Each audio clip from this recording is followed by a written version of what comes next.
Hello, it's another beautiful day and it's time to get back to work on the Thunderbird. Well, I'm excited to do it here too. So you've seen in the other videos how we've started to get this thing prepped and then have ran into some additional items. So I do have the new water pump ready to go. We still have to flush that. Pulled the generator off, we've rebuilt that. Steering pump came off, steering pump's been rebuilt. The fuel pump's off, cleaned, and it also needs to be rebuilt. And then the other thing we've got to do is we got to start working on this carburetor. So no doubt it has got some old fuel in it, probably some dried up things. So we're gonna take this off and get to work on it. So I'm gonna put my suit on, make it official. Let's get to work.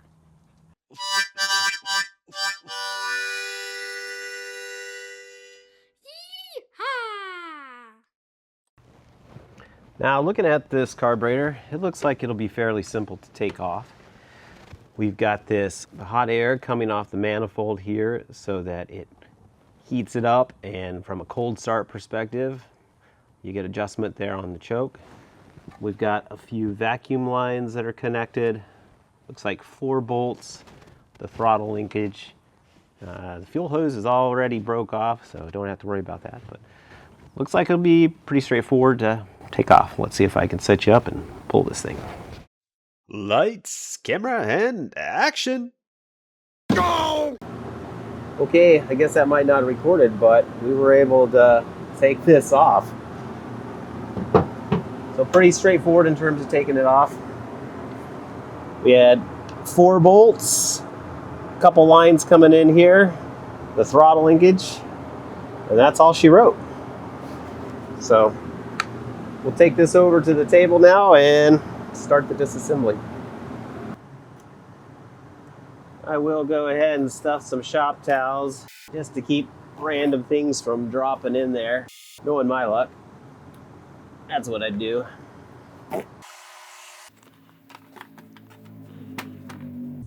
All right, with the carburetor off, now it's time to start disassembling this. So lots of little bits and pieces. We'll get some cubbies here to hold all the parts, and we'll see what the condition of all this is as we take away.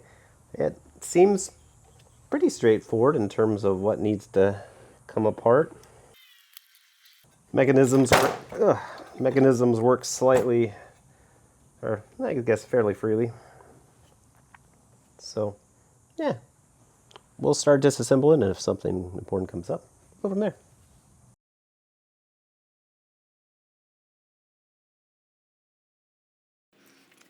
I guess if one gasket is good, 1, 2, 3 probably is perfect.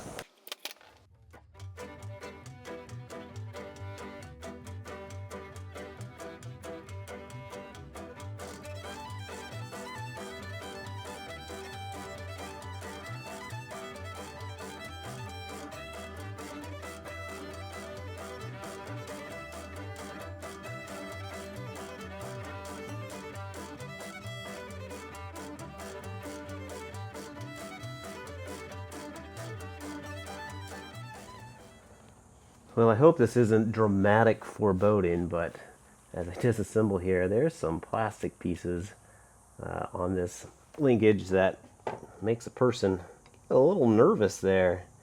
Surprised, I guess, that they're plastic one, and I guess surprised that they're good, but some little bits and pieces along this linkage. I hope they don't break. Maybe they came with the rebuild kit. Yeah.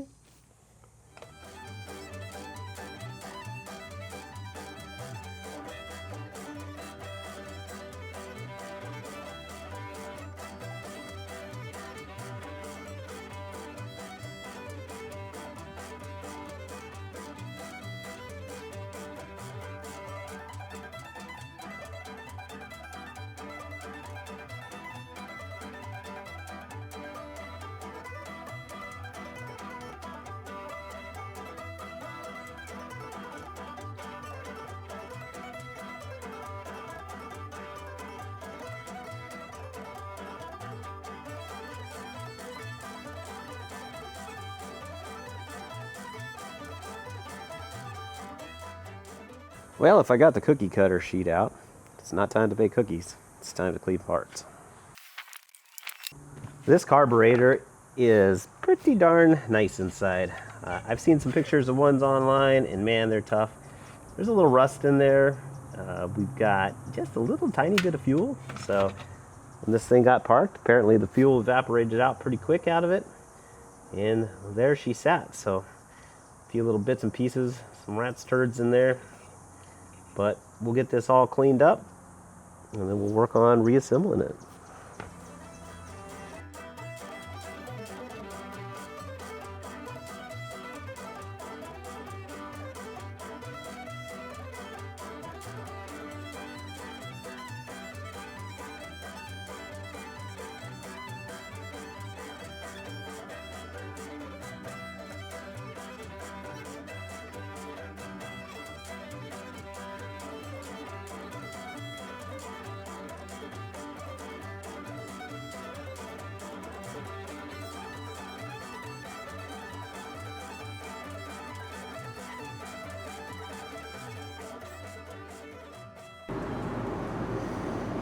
All right, the main body of the carburetor is cleaned.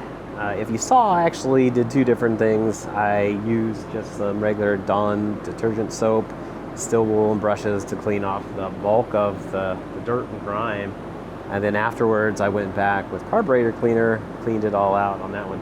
I suppose you could just use carburetor cleaner if you had a parts washer. That would be slick and you could just recycle it. But I didn't want to spend a ton of money on carb cleaner, spraying that thing out. So I thought I'd cheat a little and use the detergent first and then clean off the rest. So came out pretty good. Still got some more cleaning up to do, bits and pieces here. Now I got to do all the other pieces that go along with it, and we'll do that next. Well, we got the parts all cleaned up here for the carburetor, so it's time to put it all back together. As you can see, I didn't disassemble it all the way apart. I don't think there really was a need to. So there was no old fuel in this. It was all evaporated out. What was left came out really easy when I cleaned it up. So I'm not going to worry about it. Everything moves fine. There's a nice movement on all of the parts. So now it's just a matter of taking everything that I disassembled and putting it back in. And I know I'm going to end up having to adjust this anyway, but I set most of the screws and everything in the same position as I took them off. So the adjustments here hopefully are going to be a little minor. But we're going to go ahead and get this thing put back together. See if we can do that right now. Get our box O parts out here. All the float stuff is the same front and back. I think the old stuff was good, but what the heck, we'll put the new stuff in. Start with this back one here first. Yeah, what do we notice? We do notice this stuff is a little different. Looks like the way the springs assemble on the float is different. Oh yeah, that is different. This is the right kit, but it's a different assembly. I think I'm going to go back with the original assembly.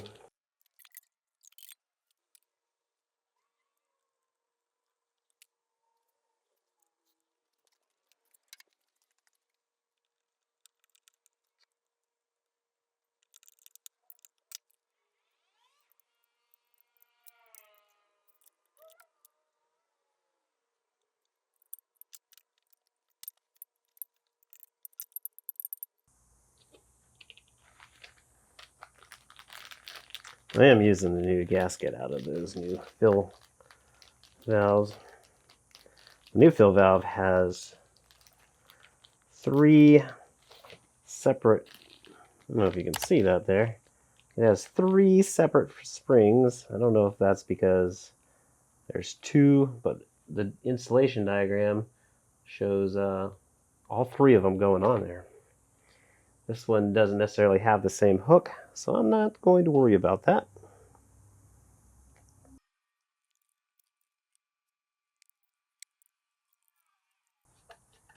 If it looks like I'm sweating here, it's not just the intensity of this operation. It's just that it's darn blasted hot. Kind of humid.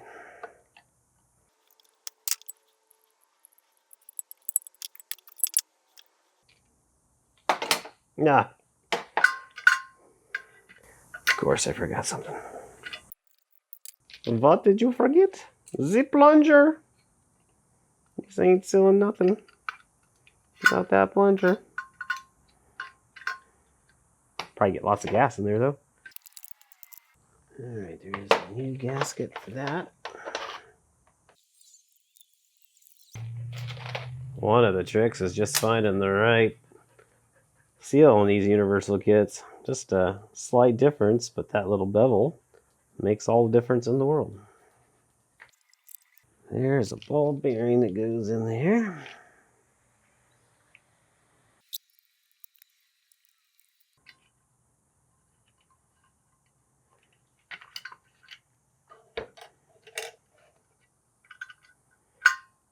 The smart thing would have been to pull that through with the float out. Yeah, so what I have here is this goes over there through here, but kind of hard to pull that with the float in the way. So we're getting good at taking the float out. We'll take it out. Third time's a charm. Pull that through. There we go. Pop. Put our float in again. That clicked. And let me think, was there anything else that I needed to do there? Sexy new gasket. Looks like it just interferes right there. I do not want to rip this gasket here, so I'm just going to cut where that interferes. That's way easier than worrying about ripping stuff. Who said arts and crafts wouldn't come in handy in the real world?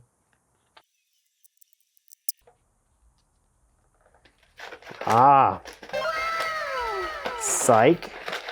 The reason that wasn't fitting is there was actually another one. I got suspicious when I didn't see that hole. Didn't even have to do my arts and crafts. Well, that fits a lot better.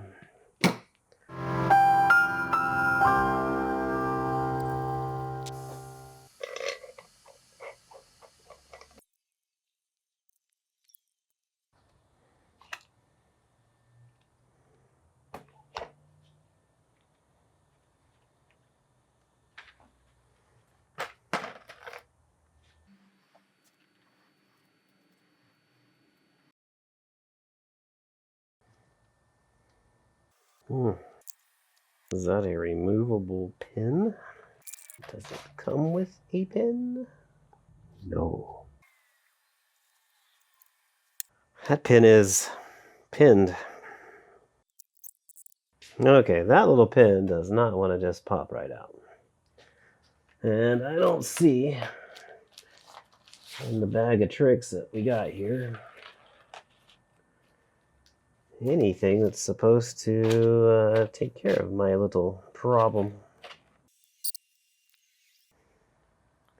Okay, I have a finish nail, which is a little loose, but it looks like I might be able to tap that head in and maybe just snip that off. So that's exactly what I'm gonna do.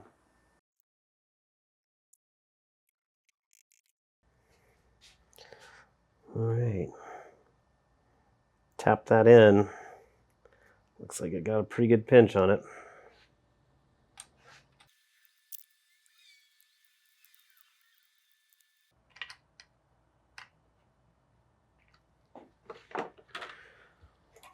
Alrighty, that side's assembled.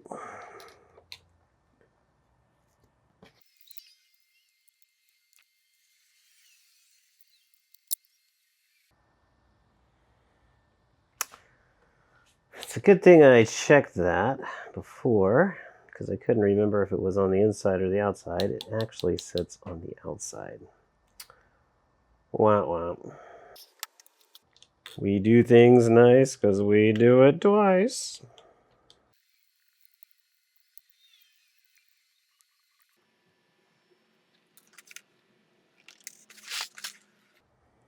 It's another gasket I don't quite have the right size of in the kit. Maybe I'll just use an O-ring. I do possess a wide assortment of O-rings.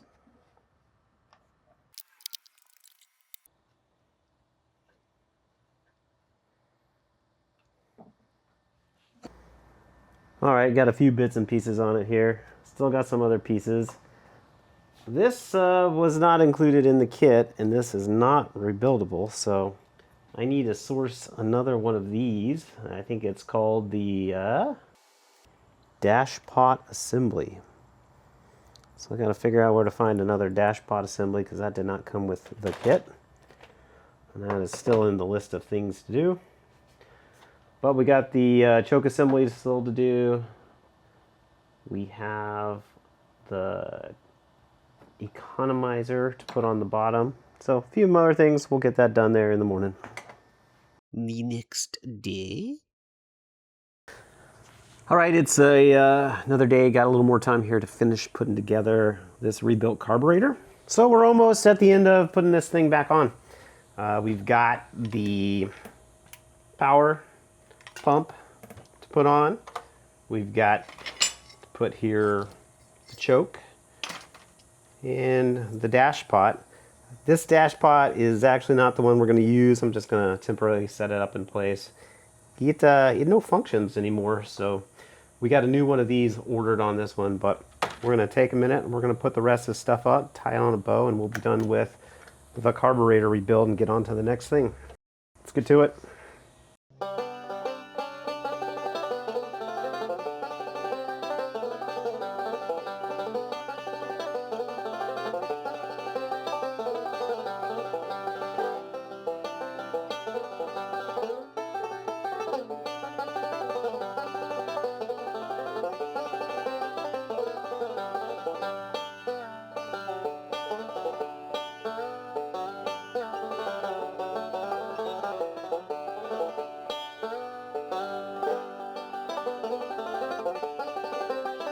I thought I'd take a little minute and talk a little bit about this choke and how this works, because I found it kind of just interesting, not having worked on a lot of cars of this vintage or age. But what they did is, instead of an electric choke there, they're taking hot air from the manifold, pulling it in through this tube and heating up through this housing.